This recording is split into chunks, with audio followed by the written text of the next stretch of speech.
तृणमूल पर बीजेपी कर्मी की पिटाई का आरोप। भाजपा कार्यकर्ताओं ने भक्तिनगर थाने में किया विरोध प्रदर्शन। सिलीगुड़ी के वार्ड नंबर 39 में चुनाव बाद हिंसा की तस्वीरें देखने को मिल रही है। उस वार्ड में बीजेपी कार्यकर्ता असित पाल की पिटाई का आरोप तृणमूल पर लगा था। शनिवार को इसके खिलाफ भाजपा कार्यकर्ताओं और समर्थकों ने भक्तिनगर थाने पर विरोध प्रदर्शन किया। डाबग्राम फूलबाड़ी विधानसभा विधायक सीका चटर्जी उपस्थित थी। घटना से आसपास के इलाके में सनसनी फैल गई। विधायक सीका चटर्जी ने आरोप लगाया कि कई तृणमूल नेताओं ने भाजपा कार्यकर्ता की पिटाई की, जिसका फिलहाल सिलीगुड़ी जिला अस्पताल में इलाज चल रहा है।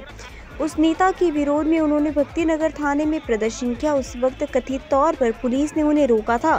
बाद में विधायकों समेत कुछ नेताओं ने थाने में घुसकर शिकायत दर्ज कराई।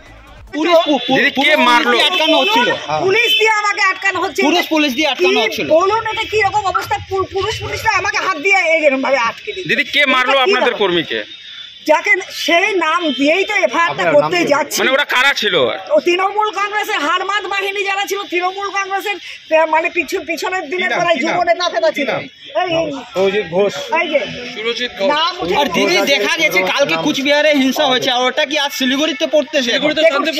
কিন্তু খুব শান্তিপূর্ণ জায়গা, কোনোদিন হিংসা মারামারি কিচ্ছু হয়নি। দেখুন এখানে কিন্তু এমপি আমরা জিতেছি। আপনারা দেখেছেন কোনো রকম কোনো হিংসার কোনো ব্যাপার দেখেছেন? কোনো রকম কোনো ঝামেলার ব্যাপার দেখেছেন? উচ্চ স্তরে স্লোগান দেখেছেন? কিচ্ছু নেই। কিন্তু আমরা জানি ইলেকশন সবাই আমরা একসঙ্গে থাকবো। আমরা এই শান্তিটা কিন্তু বজায় রাখি, চিরদিন রেখেছি, এখনো কিন্তু রাখতে চাইছি। কিন্তু এই পুলিশ বাহিনী দিয়ে আমাকে এখানে অ্যাটাক করার কি দরকার আছে? এখানে আমাকে কেন আটকানো হলো? আমি তো পুলিশ প্রশাসনের দ্বারস্থ হয়েছি যে আপনারা ন্যায্য বিচারটা করুন।